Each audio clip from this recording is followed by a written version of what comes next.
Hello, everybody. Are we live streaming? Yes, we are. Hello to everybody over on Facebook, YouTube, LinkedIn, wherever you are watching this from.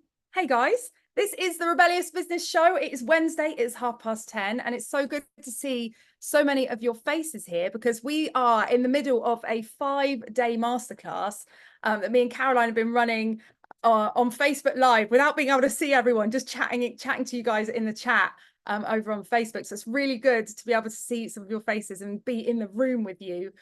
Caroline, let me just bring you into, in fact, let's do the spotlight thing. Bear with.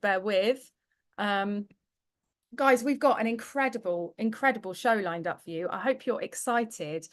In case you didn't see all the notifications, the broadcasting, the announcing that we've been doing over the last week, we have John Pemberthy in the building with us today, which is the digital Zoom building, of course, which is very, very exciting.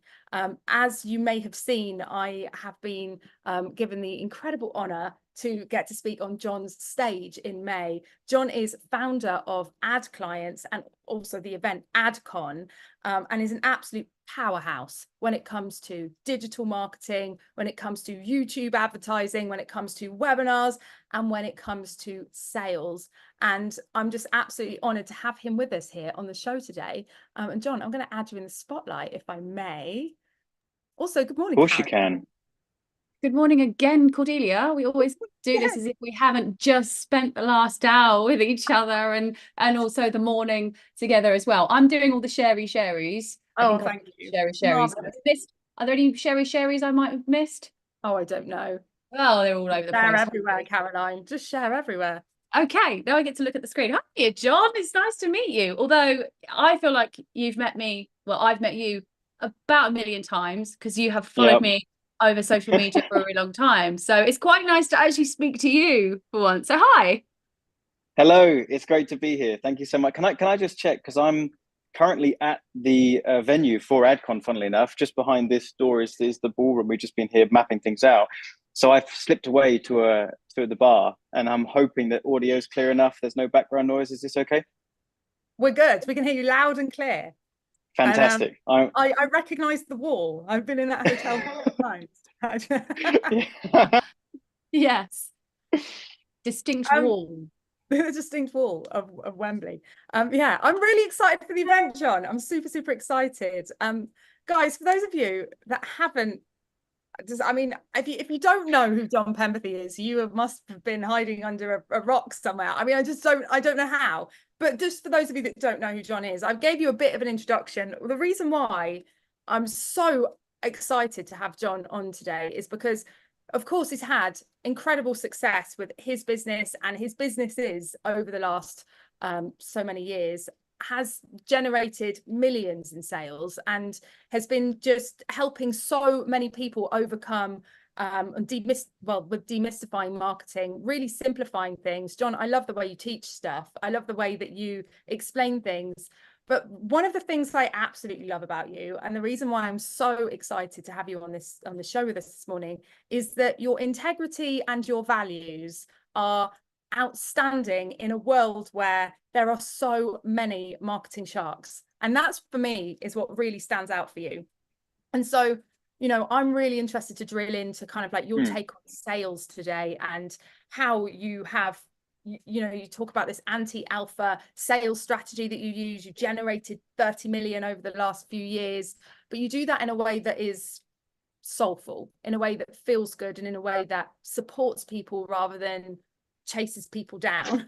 And I'm really excited for our audience to hear this today as well, because we are in the middle at the moment of a 5-day masterclass where we're teaching people about how to build community. How do you build a real strong community of leads, prospects, and people that become a part of your brand, that enable you to start creating a movement? And really at the core of that, it's about putting people first, And so, yeah, welcome. I'm super stoked to have you here. It's really, really exciting. So, well, thank you. I really appreciate all the kind words as well. That means a lot. Thank you. Can we start from the top? Like, how did you get into this? Like, how did you become such a freaking powerhouse? I know that you told me that you've had a couple of like failed businesses. I mean, guys, drop it in the chat if you've had a failed business before. I'll put my hand up. I think we've all got at least one of those under our belt. But how did you get to where you are now? Just a brief overview. Yeah, well, I guess, yeah, the brief overview would be left school, wanted to do something entrepreneurial. I wasn't sure what an entrepreneur was, but I knew I wanted to have whatever this freedom was that I was looking for. I'm seeing a few people in the chat saying they can't hear. Is it just me? Do you want to check that people can hear me? I think we're good. I think we're good. We're good, yeah. Yeah. Yeah, maybe so a one-off. Yeah, so, you know, I wasn't sure what an entrepreneur was, but I knew that there was this freedom that could be obtained. I could see adults were able to do things that kids weren't, and I couldn't understand that, you know, and I wanted a piece of that. So I was thinking, well, I'll start a business then, and I'll create something for myself. So when you're talking to the career advisor at school, you know, what do you want to do next? Well, I was thinking that I would start a restaurant because I liked cooking. And so I thought I'd go into that. So I went and studied catering for 2 years as a way into starting something like that, and then realized very quickly at 17 years old, going to the bank for 100 grand and kitting out a restaurant, probably not the best idea. I've also since learned, as many of you may have maybe you've got a brain like me, you like to run the numbers and figure things out. Restaurants are actually, it's a horrible business actually, unless you go down the franchise model or you have something incredibly unique. Most restaurants really struggle and go out of business quite quickly. So just a difficult business regardless. So I went to the internet like we all do, right? Searching for things, how to start a business, how to make money. I mean, I'll give you the short version. Started with affiliate marketing, made a success of that, figured out a way to drive traffic to affiliate offers and started making some good money with that. So then I launched my first online course that would teach what I was doing with affiliate marketing and how I was driving traffic. And I made my first $1 million selling that course. And I thought, oh, I quite like selling courses. This is nice. And then as I've been learning more skills in the realm of marketing to be able to sell those courses, I started to find my passion. I love teaching. I like bringing people together. And I really love marketing. And so, you know, that's it. Just, you know, we've kind of exploded from there. And, you know, everything that we do now is centered around our, you know, client avatar, coaches, experts, course creators, service providers, people that share their knowledge in some way, shape or form, and teach them how to get clients and do it well, but do it sincerely. And that's obviously what we're going to talk about today, making sure that the sales approach is aligned with the right morals. And yeah, I'm sure we're going to get into all of it. Well, I just want to clarify one thing. Did you actually go to a bank and ask for 100 grand at 17? No, I realized okay. before that, luckily, that's probably not going to work. So I didn't know, but I did do some other bits and pieces. Like I remember doing some door-to-door stuff when I was, no exaggeration, 16 years old. And I had another little business idea. And so I put my dad's suit jacket on. I remember that the sleeves, just if I had my fingers stretched out, the sleeves would go beyond my fingers. And you imagine this young kid at the door with his dad's, you know, 46-inch waist, you know, jacket on, trying to drum up business. So I've humiliated myself a number of times. I like that. You know, I think there's this like there's this real classic story of like when you're like young, the entrepreneurial spirit is well and truly there, and you're this kind of like gawky, like clunky kid wearing a suit or considering going to a bank and asking for 100 grand, and then you end up in affiliate marketing. It's like that's kind of like the standard story, isn't it? Yeah, I'll try something fantastical and I'll drum up some business and then I'll go into affiliate marketing. Yeah, that's really fun. Yeah. I like that. I think there's a lot of synergy between our side of things as well. Like we're super connected and into the human-centered side of things. And that's, I guess I want to get into that. Like, why do you care about this selling with the soul or having connection? Like, why not go down the, I don't know, there's so much stuff like the Jordan Belfort and just sell ABC. Why do you care to not do that? Okay, so I think firstly it comes back to the original point that I don't want to sell and I don't enjoy selling. It's not something I want to get into. I think the people that like the kind of dare I say, I guess this kind of alpha American style of selling, those are the people. This is a huge assumption, but those are the people that enjoy sales and geek out on it and want to add another feather to their sales cap and learn a new one-liner that they can test on the phone and see if that one-liner and I just, I guess that's the difference. You've got these two categories. You've got people that want to do sales and love it, and if they do that, you typically go down the route of selling something other than your own thing, and then you're doing car sales or door-to-door sales or whatever. Maybe you float into the online space, but then you've got another camp. And the other camp is where I sit, where you guys sit, and where our audience here today probably sits, which is that sales is a necessity. It's a part of our business. We can't avoid it, but we don't want to do it. And we said we don't want to do it in the way that we're traditionally taught to do it. So we have to get creative. And to get creative, we've got to solve a couple of problems. The first problem is being effective in sales, because we can't be so relaxed that we never make any sales. So there's got to be some structure, but we've got to couple that with making sure that we're being authentic to who we want to be and portraying ourselves correctly. And that is no exaggeration, something that we've mastered. We have absolutely nailed this process, and it actually works better. I can teach a whole framework on this today. We can do whatever you want to do, but what we do and the way we do it, if done correctly, you will actually out convert the alpha knuckleheads, and you'll do better than them, actually. Can I ask you about like longevity and retention as well, in just whilst we're doing this kind of high level thing? Because obviously, if you've got this alpha, way of selling, surely that's something that's going to damage your long-term reputation anyway. So it sounds like there's a drive to like sell in a way that feels good, because selling isn't something that you love necessarily, but at the same time, what about that longevity retention thing, like making sure your reputation is upheld for a long period of time, so you're in business for a long period of time? Surely that's also like a really big thing when it comes to this. Yeah, I guess it is, but it's also about the audience that you're trying to attract, because some audiences like that stuff.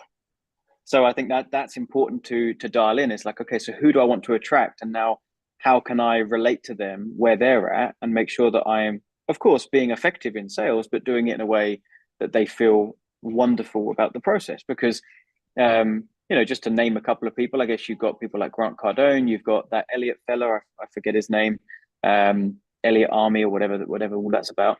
They rile up a group and they love it, but it's because they want to be in that world. They love it. Whereas my clients, they don't. In fact, my clients are similar to those of you that are on the line today, which is that you've got a product, you've got a service, you've got an audience who you want to reach, and you want to have a massive impact. And you've tried to avoid the topic of sales, but the reality is, and if you don't know this, I need to tell you this now, you do need to learn sales skills and marketing skills. You have to learn this. So if you want to put yourself out there and you want to build a great business, you do have to figure out some of these skills, because we are by default marketers and salespeople, because we need to sell ourselves, we need to market ourselves, but we've got to meet our audience where they're at. And for me, my audience don't want to be sold, and so I've got to find a way to sell them without them feeling sold and do it in a genuine way. And so it's just important that we dial in who the client avatar is first, I think. So what is that like? So you were saying there's something you really want to get into that's important, and is that to do with like just clarify these things, because there's a few parts where you're saying this audience enjoys that, but this audience doesn't enjoy that. But there's also, I feel like there's this kind of like matrix going on, where because sometimes you're selling what you're teaching as well. So if your audience don't want to be selling like these alpha knuckleheads, to quote you, but that means that they don't want to be sold to like an alpha knucklehead. So I'm sure no one wants to admit that, but I guess, does that mean that there are people that are appropriate for being sold to like an alpha knucklehead because they want to sell like that? So you're saying like you should sell to what to be sold to? Well, okay, let's put it this way, because I've probably overcomplicated it. Yeah, you've got some people that will walk into a car dealership and they like the hustle and bustle of buying a car. So you've got some people that will walk in there, and if they've got a really strong salesperson that's using all the tactics, they enjoy getting into the mix with them and bartering and doing all that kind of stuff. And so you'll have those people, right? But for me, I'm not like that. In fact, it drives my wife nuts. If we walk into a shop, if someone dare approaches me, and no, I know I shouldn't say dare approach me, because the first time is fine. If someone says, "Hey, can I help you?" and I say, "No, I'm fine, thank you, I'm just looking." Perfect, lovely interaction. See you later. If that person follows me around the store, starts pointing things out, oh, I think this might be looking, I'm out. I walk straight out the door. I hate it. It is so annoying, and it's just not the style of sales that I like. So I think the people that like the rah of sales, I would imagine they're few and far between. I think most people fall into the category of just feeling like sales is a dirty word, and so I think for the most part, everyone's going to relate to the stuff we talk about today. Yeah, okay, that makes a lot of sense, and I think you've really hit a nail with, well, you've struck a chord, I should say. Like, we actually talk about that all the time. No one, not, and that's not true. Some people do like to be hounded by shop clerks, but at least our audience, we always say we don't like it when someone comes up to us. I hate it, because I'm like, okay, I'll buy everything, just leave me alone. Or I'm like, oh, okay, I'll run away. And I'm not a shy person by all means. I just don't like, it feels like an expectation is being put on me to buy or to, I don't know, ask for help. So yeah, I think that's really structural, and we talk about that. Yeah, and that's it cool. stops people from wanting to go in the said shop. Like, if you've got a day where you're feeling a little bit insecure, or you've got a day where you're wanting to be a bit quiet, you're not going in that shop at all. Like, you're just not going to face it. It's like, no, not going in there today. So you just reduce the kind of footfall. I think people start to, you know, in relation to that being a digital product, then you've got people that start to get worried. Oh my God, if I give her my email address and my telephone number, I'm now going to be hounded for the next 2 weeks. And, you know, and there was actually a company, I'm not going to name it, but that were actually shut down recently in the last year for being like that, like really hounding people all the time. Like, you signed up for the webinar and you're getting called off the hook like all day. I know who you're talking about as well.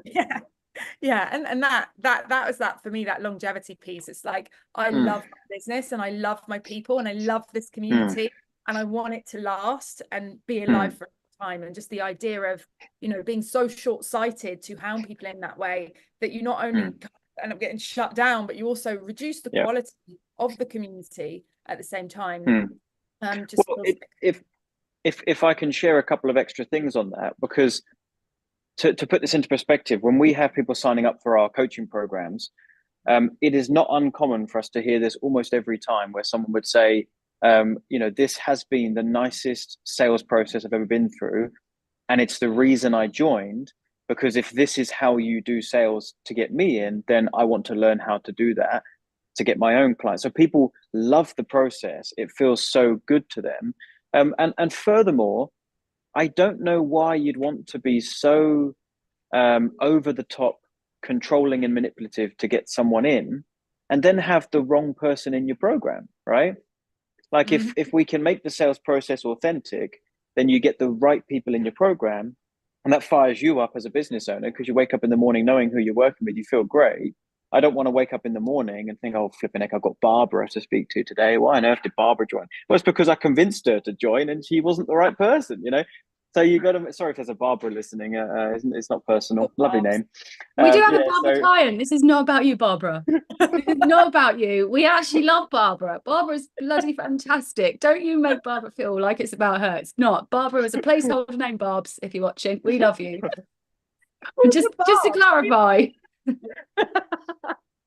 Okay, John, let's get into it then. What is this? What is sales tactic, or this tactic's the wrong word? Like, how do you approach sales then? How do you keep it authentic but make it effective? Yeah. So I guess I'll give you an overview, and then you can tell me how deep you want to go, because we can go as deep as you want.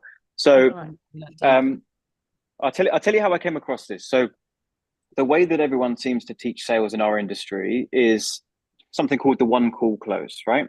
One call close. You get a prospect on the phone. They come from a webinar. They come from a VSL. They come from some other, you know, traffic source and funnel strategy. And once they're on the phone, you want to do everything you can to get that person to say yes at the end, not say no at the end.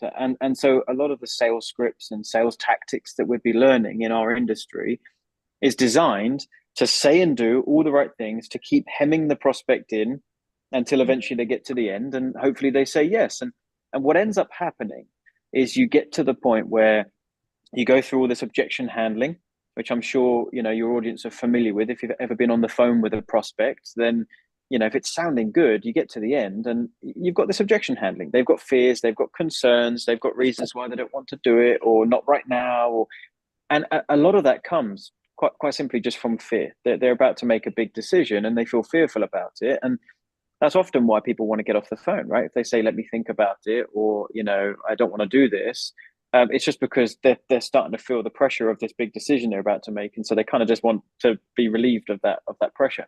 And so what I was finding is as we were learning these strategies, myself, and then obviously my sales team as well, as we were learning these strategies, they were starting to feel a bit icky, but you kind of use them because it's what the industry teaches. So you think, well, this must be the way it's done. So let's just experiment and let's try this out. And it wasn't feeling great. It didn't feel like a great process. Conversion rates were quite low anyway.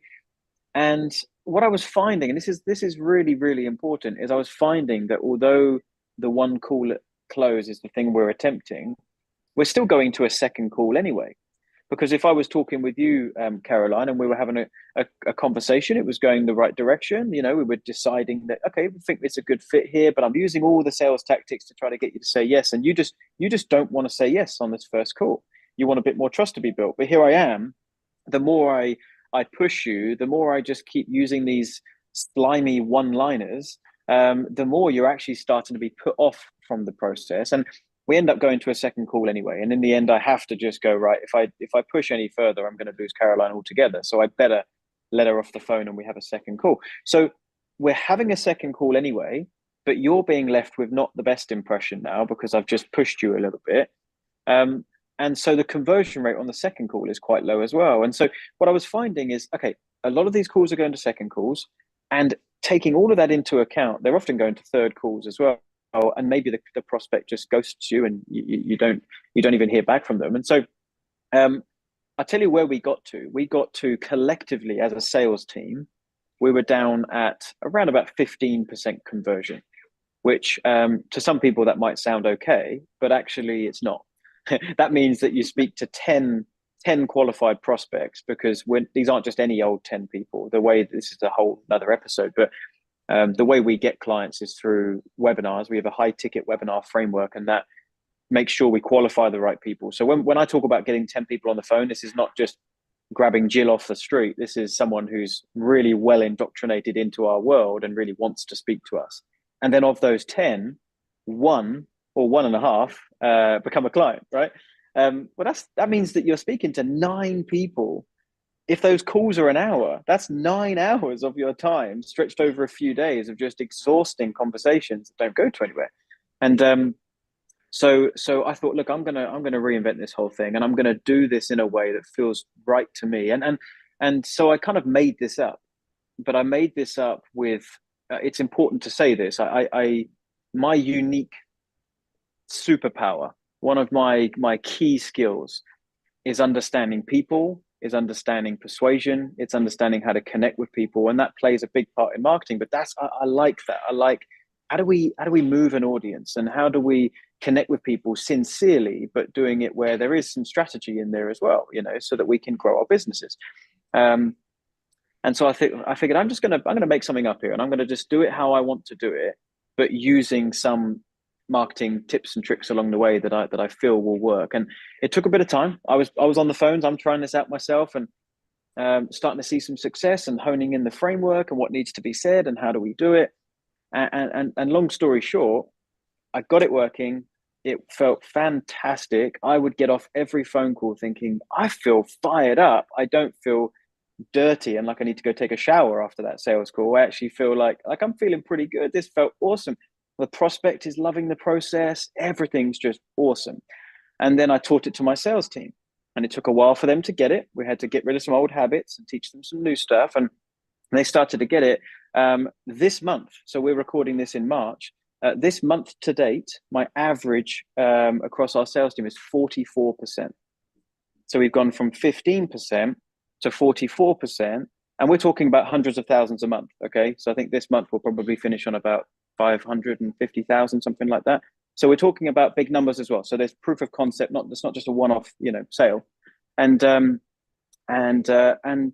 result is we feel great. The prospect feels great. Everyone loves it. So question probably now is, well, what is it then? What do we do differently? So I can roll straight into that. I call it and if you're taking notes listening to this, this is the moment where you'll want to grab your pen. So I call it the push and the pull script. Okay, the push and the pull, and it's a 2-part call process. So we ditch the 1 call close, forget it. We're not making an offer on the first call. We are only ever going to make an offer on the second call. And the first call now, the reason it's called the push call, and again, if you're taking notes, write that down. Call number 1 is the push call. We are pushing the prospect away a little bit, actually. So we're going to make it very clear to them on that first call that nothing's going to be sold to them. We want to make someone feel really comfortable. If I was now on the phone with you again, Caroline, I would start the call and I'd say, hey, Caroline, look, so excited to have a chat with you, connect with you, find out what you've got going on, see if I can help. For your peace of mind, I'm not going to sell you anything today. All right. And I really mean that. If we get to the end of the call, if you love it, if I love it, if we even end up talking about what my coaching looks like, you have my word, I'm not going to make you an offer. And here's why, and you can justify it in some way. You've got to find a reason that's true to you. But I would say something like, we've got a bunch of other calls on the calendar this week. And so if it's okay with you, I like to just have the opportunity to speak to everybody before I decide who I like to work with. So even if we really hit it off, I'd appreciate still being able to chat to everyone else. So keep your purse, keep your credit card. We're not going to do any of that today. So I've now made you feel, wow, okay, this feels really refreshing. This feels quite encouraging, actually, and it brings the guard down of the prospect. A lot of people get on a sales call and think, oh my gosh, I'm going to be sold, and so I've got to toughen up. But suddenly they let their guard down, and you have better, more honest conversations because they trust that nothing's going to be sold in the end. So there's a lot more we can get into. Perhaps we'll circle back in a minute, but the push script is we're pushing them away a little bit. They're not actually allowed to join. So the end of the call, we're keeping them at bay. And then we have a couple of days where if you like the sound of a prospect, then you book a follow-up and you chat to them again. And on the second call, that's when you invite them in. But the magic happens here in that when you get off the first call and they realize that you were true to your word and you weren't going to sell them, now, instead of getting off the first call, getting cold feet, feeling like they don't want to do this, telling their partner that they're thinking of doing this, and they're saying, are you crazy? You're going to give this person on the internet $10,000? What are you doing, you man? So instead, now they're not allowed in. So now they want what they can't have. So now they're going, I just got off a call with John, and that was so awesome. And he gave me so many great insights, and he really likes my business, and he thinks he can help, and I'm not even allowed in. So now the next 2 days, they're going, I really want to work with John. And now they're telling their partner, not that they're thinking about doing this thing, they're telling their partner, hey, I just had this great call and I really want to do this. I'm not even sure I'm allowed in yet. It sounds awesome. And so now their partner's kind of getting on board. Well, why weren't you allowed in? And, and just as John said in the chat, yeah, it builds this FOMO, fear of missing out. So you get on the second call and they're fired up and they're actually just waiting to see if you actually accept them as a client. So there's obviously a lot more structure to this. But ultimately, the 1 call close was going to a second call anyway.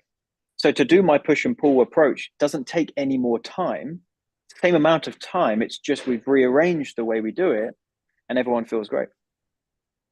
When you were saying that, I actually was like, oh, I would love that call. Like it actually, there was a point where I was like, I wanted to heart this, and I was like, oh, we're on Zoom, I can't do that. But I actually, I actually felt a positive emotion just from understanding like how this goes, because I was like, I bet that, yeah, okay, it's a strategy that works. But I was like, I bet that results in a really fun and nice conversation, which is just an absolute unheard of thing for sales calls. So yeah, I was like, I'm on board. I like it. Yeah, and do you know what I also really love as well is that I think we're all guilty of learning the traditional stuff that we're taught and taking it and doing it, and then sometimes it's a bit like, oh, why am I doing it this way? Like one of the examples of things that I'm guilty of was like pushing the whole 10K month message. And I realized, I had this realization of like, this whole 10K month, 6-figure coach thing is toxic for people's self-worth, for their confidence. And I actually went out and publicly apologized. So, because we used to have a program called the 10K boot camp. And I went out and apologized and, you know, about it. And was like, do you know, like, I've just been following, like, what is the done thing in the industry? And so, you know, it's really rebellious to go, no, do you know what? I'm not going to follow the norm. I'm going to try it this way. And actually, then you look back and you go, why didn't I listen to the intuition that I had when my body was telling me that this feels really gross and icky, but I'm just doing it anyway? Like, that for me is really, really powerful to hear that that is something that you did and then took things and changed. Like we it's the same. I'll put my hand up again and say I am in some ways have been initially following those sales tactics. And I remember getting off a call with one client once, like back in 2019, and got some feedback from him about how he felt after that call. And it was the standard line of like, what's your 16-digit number and all that kind of shit that we told to say. And after that, I was like, I'm not doing it anymore. So that I'm not doing this anymore. Like, it feels awful. But it's really, really smart to put in that too. Cool. Well, it's like that. You know, there's one-liners that would be used that come to mind. Just to give an example of what we don't want to do, it's these one-liners like if the prospect says, you know, I can't afford it, then you go to the sales rule book, you flick through. What do I say if I say that? Oh, I'm supposed to say, if you can't afford this, then you can't afford not to do this. What a stupid line. But it's these types of things. It's like, no, hold on a minute. If a prospect can't afford it, they can't afford it. And we don't want them in the program. It's not right for them, you know? So we have to be able to navigate these calls and find out if it's truly, because this is really important, and we're going a bit deeper now, but it's really important that when a prospect says, I can't afford it, that we find out if they truly can't afford it, or if that's what we call a smokescreen. Because sometimes they'll be nervous and they'll say, I can't afford it, but actually it's a cover up for just something else that's going on. And there's ways that we can navigate the call to find out if that's actually what's going on. But the reality is, if we come to the conclusion that this person truly can't afford it, then let's get off the phone, part ways with a smile, and wish them all the best. Because why would we want to try to shackle someone to a program that would put them in debt? Like, I just don't like it. I just don't like it. Yeah, and the result of that is they're now in a situation where they're so stressed that they can't actually absorb or take anything from your program anyway. So got, you know, their safety is now challenged, and they don't get the result that you wanted them to get in the first place, which just hampers everything anyway. They'll start making fear-based decisions, you know, and because of the financial pressure of being in the program, now they're not, exactly like you just said, Cordelia, you know, now they're not following the process properly because they're trying to rush it and make fear-based decisions. And that's not going to work. I've never really seen that work very, very well, you know. No. I just want to anchor this in quickly before we move on, because what I would love to do, I love getting into stories. Like, I love getting into more of the background of people, but I feel like there's some kind of like value we can like offer. Like, is this something that you go into more detail with AdCon? Like, we're going to be transparent. We've got tickets for sale. We've also got an affiliate link. We'd love people to join. Cordelia is speaking on stage, and I'm going to be in the crowd, like, woo, being a fangirl. So, is this going to be at? Are you going to go into more detail with this at AdCon, out of interest? Yeah, we will. We've got so much to cover, and the way we structure the event is probably different to how your audience are used to these types of events. You know, AdCon was born. If I can just take 60 seconds on this, you know, AdCon was born out of a frustration with all the things I do that tried to reshape an industry is born out of a frustration. You know, like sales, it was just frustrating, and so I kind of redeveloped it. I didn't really see many events here in the UK, if any, that just made sure that it wasn't just an event about sales in terms of selling from stage. There's just lots of stuff being sold, but instead, you know, true value. But more than just true value, because there's a lot of those events, and there's some great events in the UK. I don't want to trash talk anyone. There's some fantastic events in the UK. But if I can be so bold, I think some of them have a lot of great speakers going up one at a time, sharing some value, jumping off, and your attendees are left going, well, how do I piece all that together? It feels a bit jumbled and all over the place, and I'm kind of leaving with my head like exploding. Whereas at AdCon, you leave going, I got a blueprint. I got a freaking blueprint. I got what I need, because every session and every day is designed to lead to the next. So we've got a whole master plan that I'm going to lay out at the very beginning. I'll do the opening keynote and I'll lay out what the marketing master plan looks like, and then we will start to piece it together. And I've very carefully selected my speakers to play a key role, and Cordelia will vouch for this. You know, we spent quite a lot of time going backwards and forwards. I was saying, look, I just need to make sure that what you would teach fits into the master plan here. And when we have got there, and I think what she's going to bring is incredible. So I'm really, really excited. But we're going to go all the way from the very beginning. So we're going to say, okay, how do we refine and define a great offer? How do we package up an offer and package up what we have in a way that is really, really desirable? And then how do we put a message around that offer? That'd be another session. How do we define our client avatar for that offer? Another session. How do we talk about building a community around that? Cordelia enters the game. I've got a lady coming in all the way from Australia. I actually can't believe she said yes. She's coming all the way from Australia because there's one key topic that she teaches, and it's so perfect for the event that I hit her up and she said yes, and she's coming from Australia to teach one 30-minute section. That's how meticulous I am about this. So we're going to go all the way through that, through funnels, through traffic, and then it's a very roundabout way, Caroline, of saying yes, and then we'll finish up with sales, because that's an important part. So we'll talk about sales, and then we'll move to scaling. How do we, leave on day 3 knowing exactly what we need to do to take all of this and start to scale it? So you don't leave the event going, whoa, that was so much and I don't know what to do with it. You leave going, I have the roadmap and I feel really, really great about it. So it will be in there. Sales will be in there. Well, I love that. That also speaks to things that I've had a personal frustration with in events. Like, I get very, very inspired and very fired up at events, and I'm like, okay, but now I feel paralyzed and I don't know what to do. So yeah, that definitely hits it for me. Can we get the link in the chat so that we can? Actually, yeah, we can get the link in the chat, but just to let you know, this is a backdoor link that I'm going to give you guys. There's only general admission left because VIP and super VIP have sold out. And if you go to the AdCon website, you'll see that you can't actually buy tickets right now. So we've got a backdoor sneaky really link for you for general admission. We've got touting. We've got our raincoat open, AdCon tickets, AdCon. It sounds really dodgy. We're not dodgy. We've got the founder of AdCon on the call, but yeah, back door, it just means special. Well, it's important to mention that this is really, sometimes you see these kind of sneaky marketing things and you think, oh, is that actually true? I'm literally here, like I said, at the AdCon venue today because we've arranged the tables and chairs today where VIP will be, because that's all sold out. And we actually genuinely needed to count how much space we've got left, because I think we're getting really tight. So we've closed down ticket sales right now as we came to the end of what we called our early bird pricing. And that came to an end. That expired on Friday. And then we closed the page down to give us just some breathing space, because ticket sales have actually gone better than we had ever hoped. So we close that down, breathe. Yeah, exactly. Yeah, breathing space, check out the room.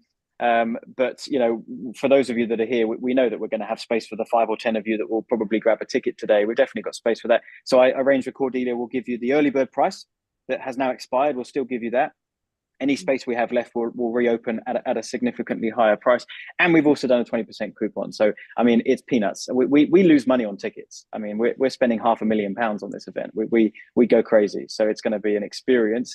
I lose money on the way in, but I do it because it fires me up and it excites me, And also, just leading on from what we have been talking about, John's given us insight into his sales strategy, how he uses sales in a way that feels good, in a way that supports people and also creates a buzz. One thing about a lot of these conferences that you go to in general, across the world, I've been to a lot, in the States and in the UK, is that they can be really pitch heavy. And I think, but one thing that I felt was so refreshing about you, and I was like, oh my gosh, this is going to be, because I've watched AdCon when we were in lockdown, I had online tickets, but I haven't been to the physical one. And I just think that the integrity and everything behind how you are and how you handle sales anyway that in and of itself is going to just create such a great event, because it isn't going to be a pitch fest. And that's what I've seen people say about your events. It's not a pitch fest. There's so much great value there. And you've even said to me, like, no one's allowed to sell. Like, this isn't a thing where people come and they sell on stage. There's none of that. It's just like solid value for the speakers at this event. So I think that's like something just to mention as well, is that if John is like this with sales calls, like, imagine how he is with big business events. I'm really excited. Yeah, we've got some confirmation, 0 selling. We've even got someone who's regretting their trip to Venice. So, I mean, yeah, okay, yeah. That's all right. Venice will still be there. You can always go later. Yeah, AdCon's not there for that long. You got to get in there. We just got a few more minutes. I'd love for us to drill into the conversation that we were having previously before about AdCon, which is we were talking about the sales strategy, the 2-step sales, the push and the pull. Is it push and pull? Those the right words? Push and pull. Yep, very good. You got it. Great. So what I want to know, what happens in between those 2 calls? So you have that first call, you push them away, you essentially, I imagine you've gotten them booked in for that second call on that first call. Like, what do you do between those 2 points? Yeah, that's a great question. If you don't mind, I'll go back a step then, and I'll tell you what we get to by the end of the first call, so that it'll make more sense, if that's okay. Yeah. So so on that first call, you're going to connect with the prospect in the way that I said. You're going to make it clear that nothing's being sold, and we're just going to get to know each other here, right? And just see if I can help. And then we go into a section I call the detective, where you just pre-prepare a bunch of questions, right? Just what are some standard questions that you would need to ask a prospect to find out where they're at, what they've got going on, what their struggles are, what their strengths are, and what they're currently needing help with, right? And then we're making notes all the way along, and those questions should lead to more questions. A big part of sales is do more listening than talking. In fact, you're probably going to do 80% listening and 20% talking. Everything you're doing during that detective phase is simply asking questions and then waiting for the answer, and that leads to your next question, and you wait for the answer. And by the end of the detective, that's probably 20 minutes, 25 minutes. That's actually where you decide, do I actually like working? Would I want to work with this person? And you have to sincerely make that decision. And that's the moment where you might get off the phone. So, if I was talking to you, Caroline, and I'm just going to pick on you again, because we've used this example. Well, we've used this example already, so we'll stick with you. But now this is going to be a bad example, because, let's say that everything you said, I'm just not liking, right? And I just think, actually, this just doesn't sound good. And so I'm going to wrap it up. I do this thing called wrap it up, where you repeat back to the prospect what you've heard and understood. Relationship counselors will talk about this, right? To make people feel understood, you mirror back to them what have they said, and by doing that, they go, okay, they understand, they got me, that they're hearing me. So we do that. We wrap it up and we say, look, Caroline, thank you so much for your honesty so far, and here's what I'm hearing. I just want to make sure I've understood this correctly. Here's what I'm hearing, and you do a quick summary of what you've heard, and that summary might be appealing to you, to me, as the salesperson, as the marketer, as the coach. I'm liking the summary. I think that if you agree to my summary, that I'm like, okay, Caroline would be a great client. But I might also be summarizing a not so good scenario. I might say, Caroline, look, here's what I'm hearing. What I'm hearing is you tried webinars before, and they haven't worked, and you've lost faith in them. And to be honest, you're looking for another strategy because you've just lost all hope in it. You don't have any money for paid ads, so you've got to find some free strategies because there's just no budget for that. And regardless, you wouldn't even be able to start doing something, to fix this in the next, until 3 months. You've got lots of commitments. Have I understood that correctly? And if you say yes, that's when I'm going to get off the phone, because you're not going to be the type of client that I can work with. You can't get started now, and the topic I teach you're not interested in or can't do. So I'll wrap it up either way. And that's where I might get off the phone at that point, respectfully, nicely. But I'll just say, Caroline, look, if that's the case, I really appreciate your time. It means a lot to me. I don't want to waste any more of it because I don't think I can help you, and so I wish you all the best. Maybe I'll send you some book recommendations in an email. But I wish you all the best. But if the summary is good, we progress, right? And then we go on the call a bit further, and then it will always happen if you're talking to a prospect that you like and they like you. It will naturally go in this direction where they'll ask you about what it's like to work with you. It's just the way it's going to go. It's like it's part of our script, but it's just going to happen anyway. And so you might say, yeah, well, I would get towards the end of the call and I'd say, Caroline, look, I've loved our chat. I feel I could really help you. This is the exact type of thing that we do with our clients. And I think I've got everything I need for my notes. Have you got any questions? Anything you want to talk about? And that lead-in question will always end with the prospect saying, well, I suppose, yeah, well, what is it like to work with you? Or what is your coaching program? And here's the real key, is you move to something I call the push pitch. And this is where you pitch the offer, but you push them away. And so my response to that would be, yeah, Caroline, absolutely. I'm very happy to walk you through all of that. I do just feel compelled to remind you at the beginning of the call, I said, I'm not going to sell you something, and I'm going to stick to that. So, I'm very happy to walk you through the offer, what's included, how it works, how much it is, all of that stuff. But just for your peace of mind, again, we'll both go away and have a think and we can reconvene. Now, what I've just done right there is for you, if there was any doubt in the back of your mind that I was not telling the truth in the beginning, you realize now I was telling the truth. And so now your guard is fully down and your FOMO meter is fully up, right? And so now you say, yeah, that's fine. And you're feeling good, going, that's a really refreshing way of doing sales.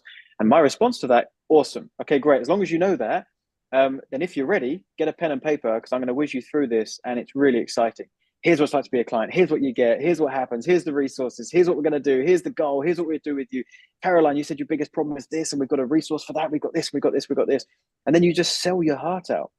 You sell your heart out as authentically as you want to. You just tell them about why you're so excited about your program, what's included. And all that's happening is they're not feeling sold. They're just feeling this insane FOMO because they're not even allowed it yet. And so that's kind of where we're getting to the end of the call.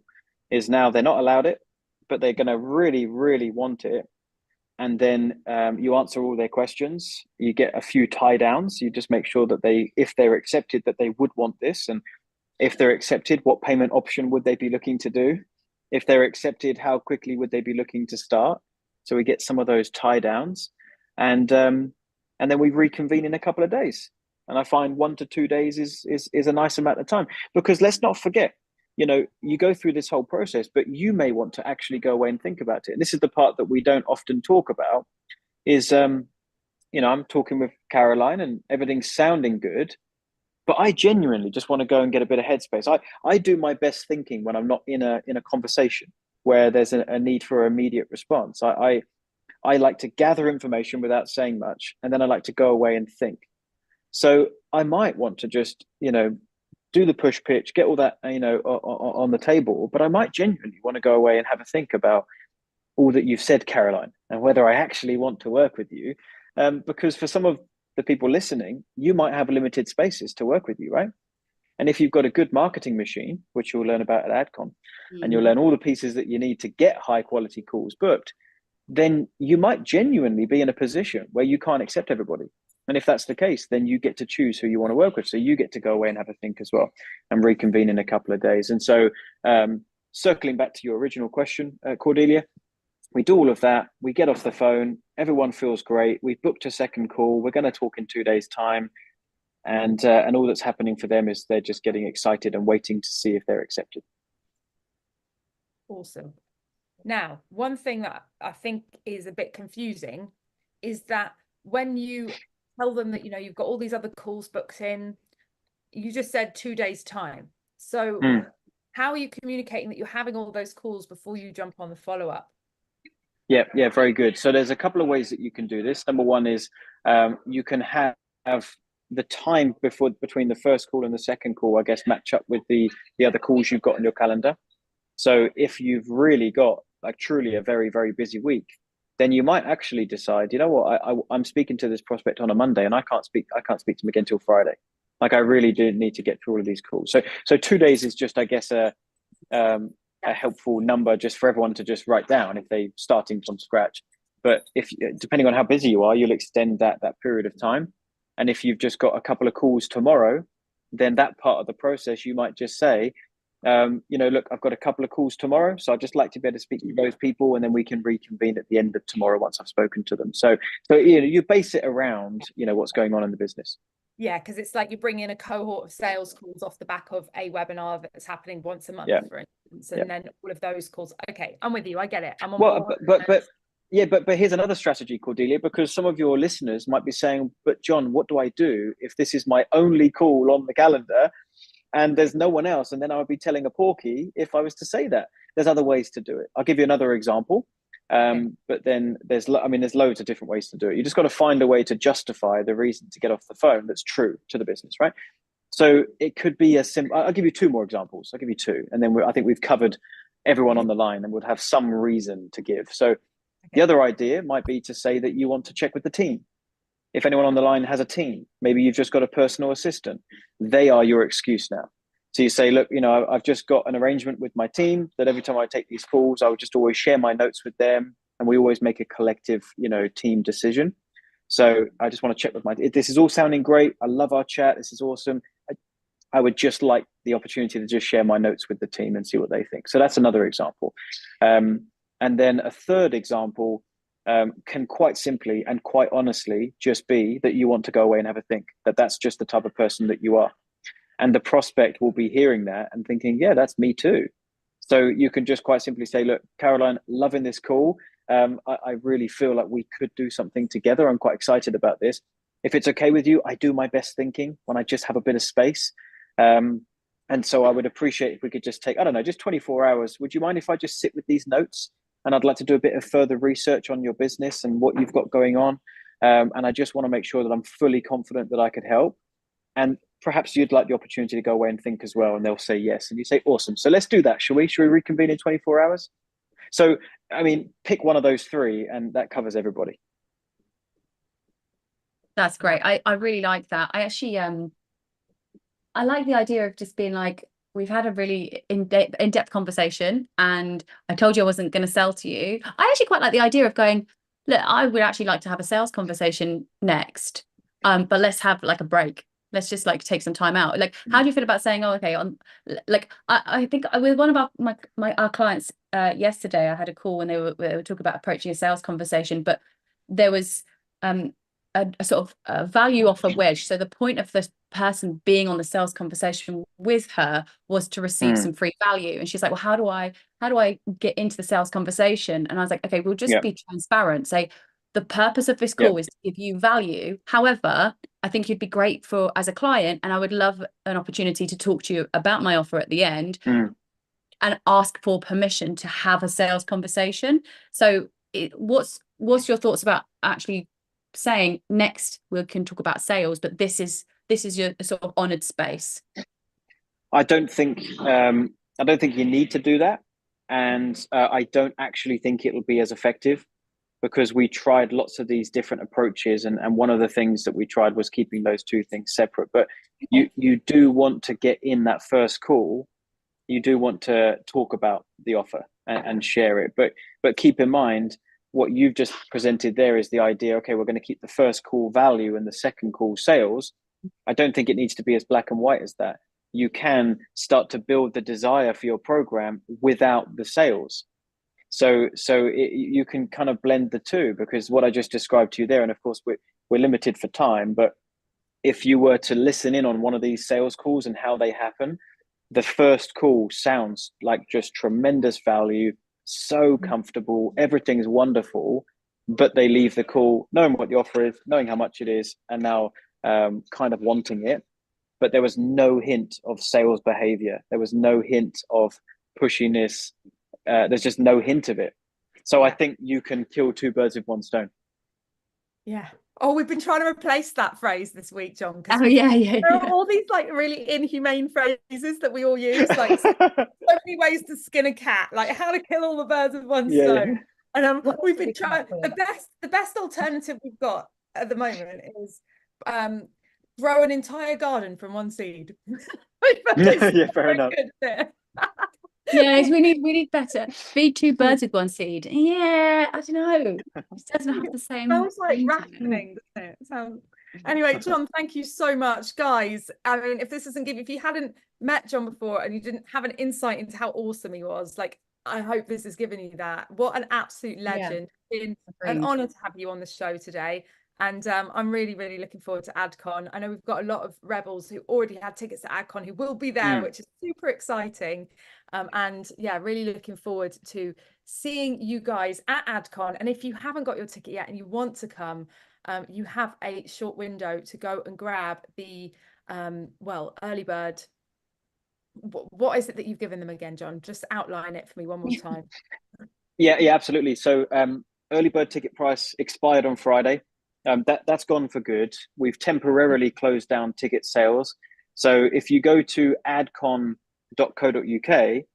that's worth writing down, by the way, adcon.co.uk. That's our main event page. If you know nothing about the event, you can go there and get all the details. But you'll notice that it's just a wait list there because you can't buy a ticket right now. We're currently closed down. And I'm here at the venue right now to decide how much space is actually left and how many tickets we can sell. We're getting very, very close. And what we've done for you Rebels here today is we've got a link for you to go directly to the checkout page, and that will give you the early bird price that is now publicly expired. When we open tickets back up, it'll be significantly more. And we've also got a coupon code, which is Rebels. It's in the chat there, where you can even get an extra 20% off. So it comes down to something like £240 before VAT. I mean, it will be the best money I believe you've ever spent. This 3 days, the feedback that we get is that this was more than 10K workshops that are 3 days. I mean, it's truly, it's like nothing you've ever experienced before. So you'll absolutely love it. I can imagine. And also just to say, if you are coming, please let me know, even if you've had your tickets for ages. I see Sarah's coming, she's had a ticket for ages. Let me know, because we'd love to do a Rebel meetup.